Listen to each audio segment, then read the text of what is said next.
Sunny Live Trend. Thank you so much guys for tuning in. Well guys, I'm back again with the Mzansi Soapy Stories, and today I talk about Skeem Saam guys. Where last week I tell you everyone was happy. Akekho nje umuntu bese side lika amapitsi ukuthi Nkosi yami kufanele acheat ngoba indoda ibingamnaki kufanele acheat.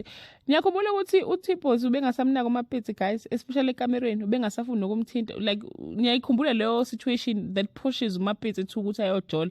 But akasekho umuntu okhumbula leyo nto. Wonke umuntu usese side lika Tipos ukuthi umapitsi was wrong. Yes, she was wrong vele. She was wrong, but you guys ayekho nje umuntu osethi nje hayi kufanele kwakufanele kodwa yabo. But anyway guys, natso into ngayilindela kuleli viki elizoqala.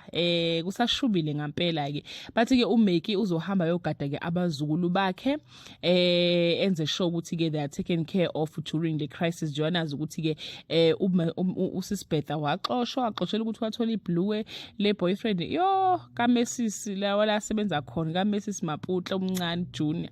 So ke uzohamba kuMakey ugada ingane ke zomzukulu noma abazukulu bakhe ke bese uthi ke bathi ke uJacobeth naye ke bakithi uzoqhubeka ke ahlalise ke i-guest yakhe ke ekhiphe i-secret identity yayo, akazotshela abantu ukuthi uyena ohleli nomapitsi nje umapitsi engenayo indawo azoya kuyo nje after the situation ayenze guys. Usaba nokuphuma the same mapitsi owathi yena akamind kubeka ngaye ngabe unamela thaba abutshe bathu gore yena urata DJ Thomas because utherapy ya haibe thabethe yo yabona message njalo ngavela yabo lo akashadile unamanga azange azashade guys. Wathi ufise ngathi angathatha ispeaker agivele intabeni asho ukuthi yena uthanda uDJ Thomas wamrata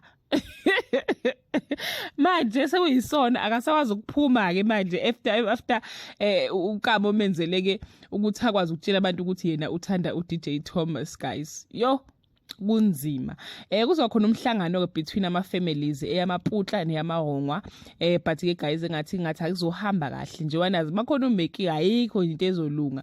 OkaJohn Maputla kunzima kakhulu because akakwazi ukukhuluma into ayicabanga ngaleso sikhathi. Make wathi asazi ukuthi bekwenzekani phakathi kwezingane. uMakey athi kufanele phela ungaza ngithi vele nawe wangichithela vele lapho vele unanengane ke yakamakhelwane ezalo uMantuli. Ay guys yo kunzima uba uJohn Maputla because unkosikazi wakhe angeke aza miss any opportunity ukuthi amkhumbuze ngamaphutha ke awenza in the past.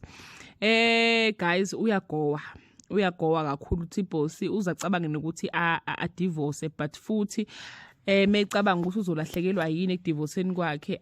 Asazi ukuthi le relationship yabo izohamba ke ifike kuphi because he will lose half of his asset. But if I say make sure ukuthi i-decision le uyayithatha ngampela ayikho into engenziwa angamana lose lezo zinto lezo, but bananeyingane nomapitsi guys, it could be very difficult for them. So we don't know how this story unfold, but we're still gonna check ukuthi yini enye singayilindela ke laphana ke ku-Skeem Saam. But for umapitsi kunzima ngoba akakwazi nokuthi aye ku-DJ Thomas. uDJ Thomas akamthanda umapitsi and amatheza aveza ukuthi ke uDJ Thomas uzokwenza sure ukuthi ke uthatha umapitsi umfaka ngaphansi kwemoto. Bathini he'll make sure ukuthi lonke into ayikhulumayo izokwenza umapitsi kube yena obuye ngazi ukuthi ubelandela yena ke uDJ Thomas ngoba efuna ukusave his own skin. So ke guys ayikho ke relationship ezoba khona between umapitsi kanye ke no DJ Thomas, but futhi umapitsi will lose uTipos if uTipos decide ukuthi uyamdivorce. So nje it's gonna be very difficult for her kulezi insuku eziza. Asazi guys ukuthi ke khona nohambayo yabo. But kunjalo ke guys.